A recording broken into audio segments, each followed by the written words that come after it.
Good afternoon. In the last three videos, I detailed the theory behind making predictions of pH for strong acids, weak acids, and then the last video talks about acid speciation. In this video, I'm going to show you how I implement those calculations using Microsoft Excel.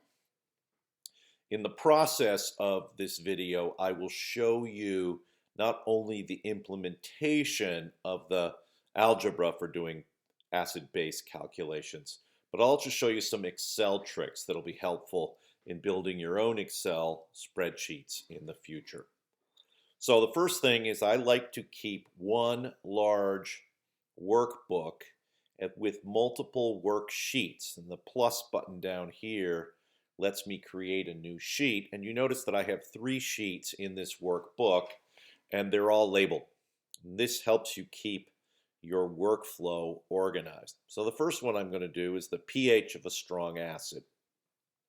I'm going to start by defining my variables. This is Kw, the autoprotolysis constant for water. It's 1 times 10 to the minus 14.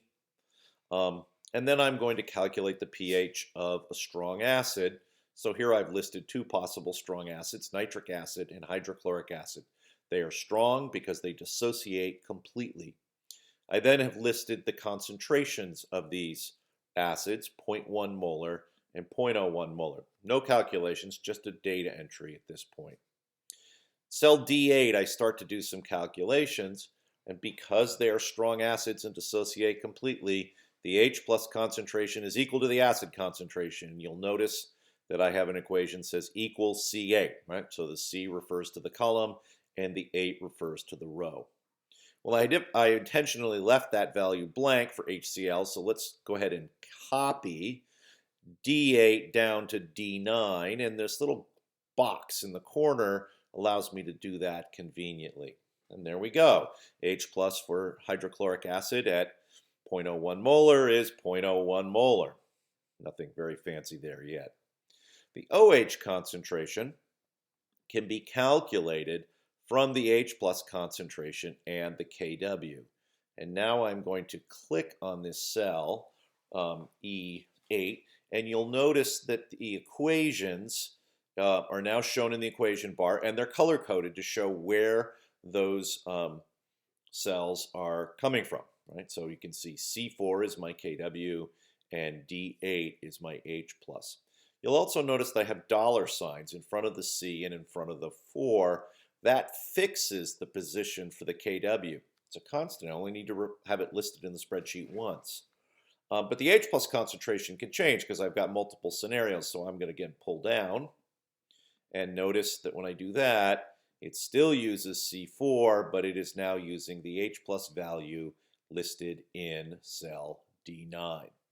So that's a handy trick. And Apple T on the Mac allows you to toggle dollar signs around the cell addresses, or you can just simply put them in by hand. Finally, now I know the H plus, I can calculate the pH. And the pH is the negative log of the H plus, so I did that in Excel. Notice the notation equals negative log. Log in Excel is a base 10 logarithm. POH is the negative log of the OH minus concentration. That's good. Let's do that for now row 9. Again, I get that little green box in the corner, pull down, and ta-da, I am done.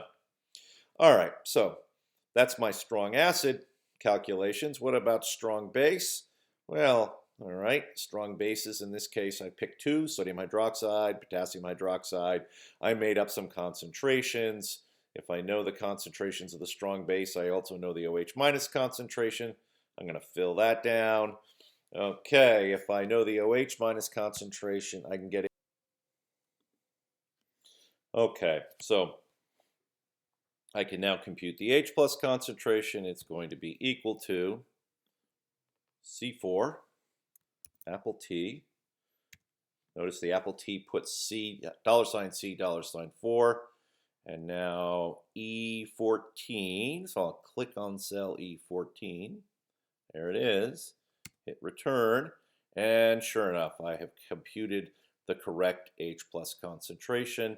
Now I can come across and grab both of these cells, copy down, and I've done the calculation for sodium hydroxide. All right, looks like I hadn't filled in the pH. So again, the pH is equal to the negative Lg H plus. Here's another Excel trick. You don't have to put the last parentheses in on most of these, so it will figure that out for you. And we fill down, and ta-da, we are done. So now I can put in any concentration of sodium hydroxide. Let's make this 10 to the minus 2, 0.02. And you notice it redoes the calculation for us. That looks a little weird. Oh, yes, that's correct. 0.01. And there we go. 2 and 12, 0.004, etc. You want to make sure that your sig figs make sense. You don't know the pH to 7 significant figures, and so you'll want to make sure you use the sig fig tools, decrease decimal, to make things look a little bit more realistic.